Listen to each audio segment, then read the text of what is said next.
सभी दूर से राजस्थान, गुजरात और मध्य प्रदेश के कोने कोने से सभी वरिष्ठ बुद्धिजीवी साथी, मार्गदर्शक साथी, समाज सेवी,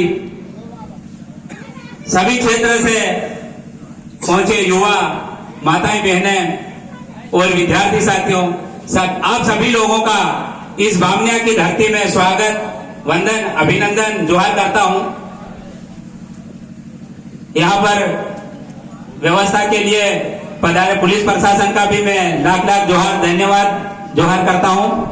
और सबसे बड़ी बात है, यहाँ की जो बामनिया की टीम, जो आयोजन समिति, जो विषम परिस्थितियों में आप लोगों को पता है कि पिछली 5 तारीख को यह कार्यक्रम होने वाला था, कुछ कारणवश वह कार्यक्रम निरस्त करना पड़ा और लगातार महीने भर से जो आयोजन समिति लगातार एक संवैधानिक दायरे में रहकर जो काम किया और एक स्थापना का जो प्रतिमा स्थापित करने का एक संवैधानिक दायरे के अंतर्गत लड़ाई लड़ी, उसके लिए दिल से इनको सैल्यूट और लाख लाख जोहार, एक जोरदार इन लोगों के लिए तालियां बजाएं आयोजन समिति के लिए। साथियों, आज आप यहाँ पर पहुंचे, आप लोगों को सभी को पता है हमारे महाराणा पूजा भील की आदमकद प्रतिमा स्थापित की जा रही है। आप सभी लोगों के समक्ष वहां पर अभी स्थापित कर दी गई है। आप सभी लोगों के समक्ष रैली के रूप में वहां जाकर अनावरण किया जाएगा। साथियों, महाराणा पूजा भील के बारे में बहुत सारे वक्ता लोग और बहुत सारे जानकार लोग आएंगे और बताएंगे यहाँ पे। मैं सिर्फ इतना जानता हूं कि मेवाड़ की उस धरती पे, मेवाड़ की उस धरती पर एक ऐसा शख्स आदिवासी भील पैदा हुआ।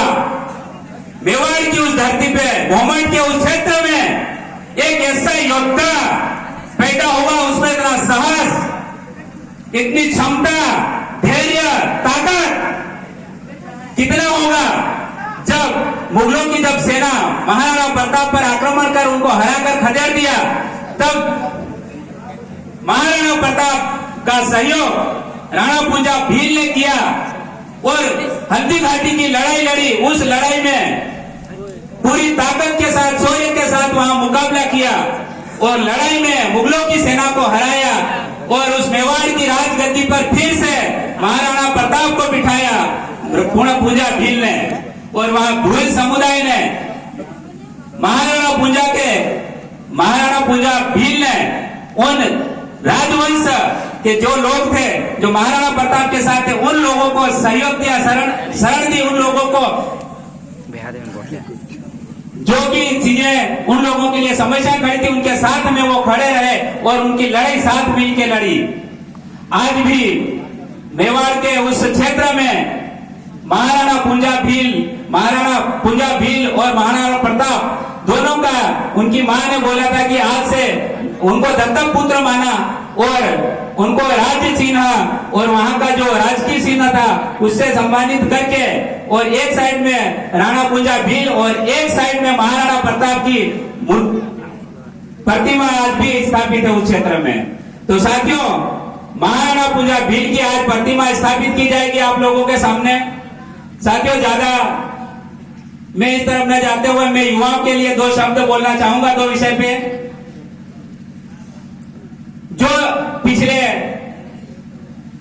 7 साल से मैं जिस क्षेत्र में काम कर रहा हूं, उसी क्षेत्र पे मैं 2 क्षेत्रों में बोलना चाहूंगा। उसके पहले मैं आप लोगों से एक संदेश देना चाहता हूं कि आप समाज में क्या संदेश देना चाहते हो।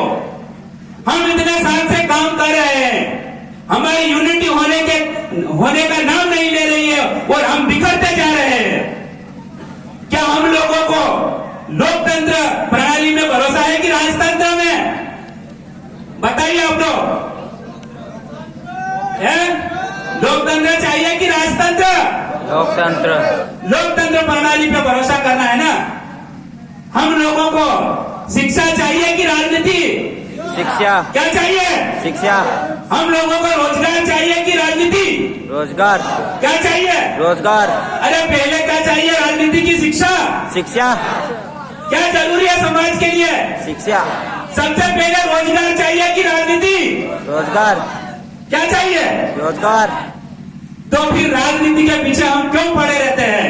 और जो आजकल के युवा लोग हैं, हमको शिक्षा और रोजगार की तरफ ध्यान देने की बजाय हम भटकते जा रहे हैं। हम लोगों को सामाजिक शुद्धिकरण चाहिए कि राजनीति चाहिए? सामाजिक शुद्धिकरण। अरे हमको सामाजिक एकता चाहिए, एकीकरण चाहिए कि राजनीति चाहिए?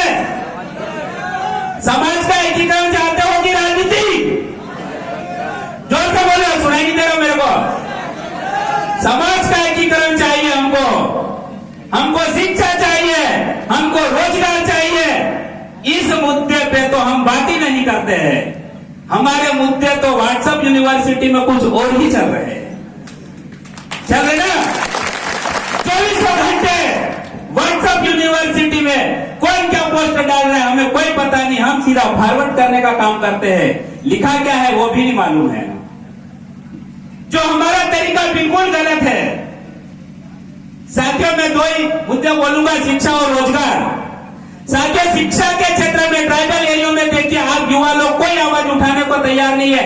2015 में निःशुल्क कोचिंग क्लास पहली मैंने जयस के माध्यम से शुरू की थी और जयस की नींव मजबूत करने के लिए पहली कोचिंग क्लास खोली थी हमने 2015 में, 4 दिसंबर 2015 में। और उसी समय मध्य प्रदेश में 35 कोचिंग 2 साल के अंदर खुली थी जयस के माध्यम से। तो शिक्षा के क्षेत्र में हम लोगों ने आगाज किया था। रतलाम से अलीराजपुर तक 8 कोचिंगों का उद्घाटन मैंने किया था और रतलाम से अलीराज तक हजारों बच्चों को निःशुल्क 8वीं से लेकर 12वीं तक पढ़ाया और कम से कम 100 के आसपास बच्चों को कंपटीशन की तैयारी करवा के हमने उनको सर्विस के क्षेत्र में भेजा था। आज हम उन मुद्दों को साइड में कर रहे हैं। हर व्यक्ति को कुछ और भविष्य दिख रहा है। हम कब शिक्षा के क्षेत्र में आगे बढ़ेंगे? हमारे पूर्व वक्ता भी इसी बात को लेकर चिंतित थे। अरे भैया, हम क्या कर सकते हैं शिक्षा के लिए, ये सोचना पड़ेगा। 2 साल कोरोना की वजह से आदिवासी एरिया में एक भी स्कूल नहीं, 7 साल के सब प्रमोटेड बच्चे हो गए।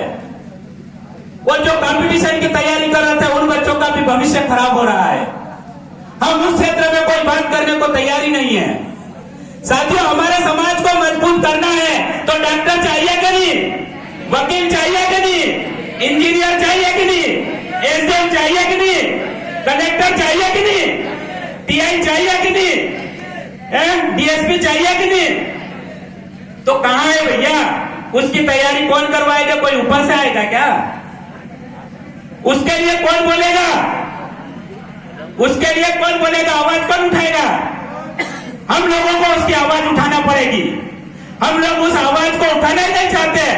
हमारे रास्ते और हमारे सपने कुछ और ही होते जा रहे हैं। हम जिस मुद्दे को लेकर चल रहे थे उस मुद्दे को आगे बढ़ाओ और उस मुद्दे के लिए काम करो। हमारे समाज में कलेक्टर होना, इंजीनियर होना, डॉक्टर होना, वकील होना, जज होना, हर अधिकारी होना चाहिए हमारे समाज में, और वो भी शिक्षा के क्षेत्र से ही संभव है। साथियों, इसी के साथ में मैं रोजगार के लिए बात करूंगा। 2 मिनट का समय दीजिए, मैं समझ गया आपकी बात। रोजगार के क्षेत्र में मैं जो चीज की है उसी की बात बोलूंगा, दूसरी कोई बात नहीं बोलूंगा। मैं धरातल पे काम करता हूं, धरातल की बात करता हूं, इसके अलावा बात तो हवा फायर में करता नहीं।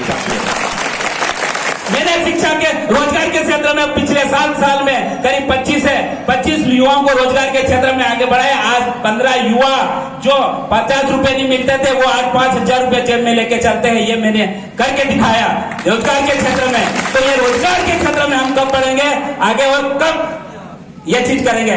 साथियों, में इसी के साथ में एक वो नाना पाटेकर का जो डायलॉग था क्रांतिकारी फिल्म का, आप लोगों को पता होगा कि हम क्यों आए यहाँ पे पता नहीं, क्या कर रहे पता नहीं, क्यों जिए पता नहीं, क्यों मरे पता नहीं, लेकिन साला जी रहे मर रहे कोई कुछ कर ही नहीं रहे।